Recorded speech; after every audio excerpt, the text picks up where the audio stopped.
J'avais rêvé de ce projet. Va. Fais de ta vie un rêve. Voir. Fais de tes rêves une réalité. Ailleurs. Un lieu de pédagogie. Vivant, convivial. Si. La difficulté du vivre ensemble et du collectif. L'argent, c'est le pouvoir. J'y suis. Va voir ailleurs si j'y suis. Il y a très souvent beaucoup plus de questions que de réponses. Salut, c'est Mélanie. Salut, c'est Marina. Je me souviens quand j'étais plus petite, on me demandait souvent à l'école qu'est-ce que j'avais envie de faire. Toi, tu savais ce que tu voulais faire, Marina ? J'avais plein d'idées, je voulais faire plein de choses différentes. Je savais déjà que j'avais envie de voyager, mais à l'école, on me disait pas trop que c'était possible de lier tout ça dans un métier. Et toi, du coup ? Moi, je crois que j'ai jamais vraiment su ce que je voulais faire. Et je trouve que des fois, c'est difficile de mettre des mots sur des métiers. Parce qu'en fait, moi, j'ai envie de faire plein de choses différentes. C'est ça qui m'intéresse. Dans ce podcast, nous allons à la rencontre de personnes inspirantes qui ont fait le choix de réinventer leur métier et de vivre de leur passion. Moi, c'est Mélanie, j'ai 28 ans.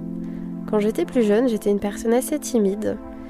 Et en voyageant, en fait, j'ai découvert qu'avec l'aide des autres, on pouvait faire beaucoup de choses. Et aussi qu'on se fixe nos propres barrières. Et donc, quand je suis rentrée, je me suis posé la question de qu'est-ce que je voulais faire. Et je me suis rendu compte qu'il fallait d'abord que je réponde à ce que je voulais être. Et une fois que j'ai répondu à cette question, ça a été beaucoup plus facile de faire des choix. Ça fait maintenant quelques années que j'y pense et j'ai envie d'ouvrir un lieu dédié à l'artisanat et l'écologie. Et quand j'ai commencé à en parler autour de moi, on m'a dit « En fait, Mélanie, ton projet, c'est un tiers-lieu. » Et puis forcément, cette idée a amené plein de questionnements. J'ai pas d'argent, comment je vais faire ? Est-ce que j'ai les compétences pour arriver à lancer un projet ? Comment je crée un collectif ? L'idée, c'est pas de répondre à toutes les questions, mais c'est déjà de les poser. Mais avant de faire le grand saut, j'ai décidé d'aller voir toutes ces belles initiatives qui fleurissent et de me nourrir de l'énergie positive de ceux et celles qui ont déjà créé leur propre projet.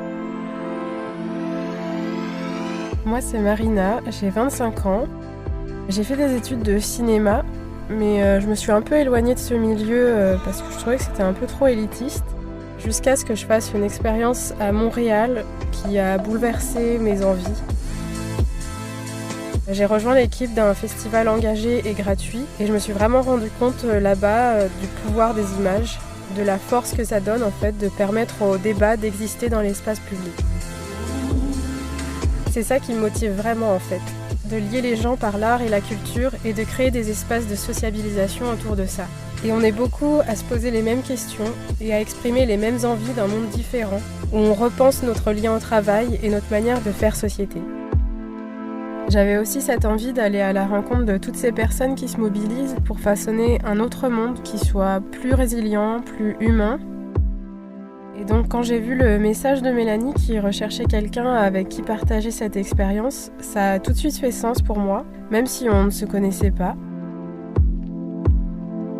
Pendant 3 mois d'itinérance, avec une voiture et notre tente, nous sommes allés à la découverte d'associations et de ces projets qu'on appelle tiers-lieux ou écolieux pour mieux comprendre leur fonctionnement.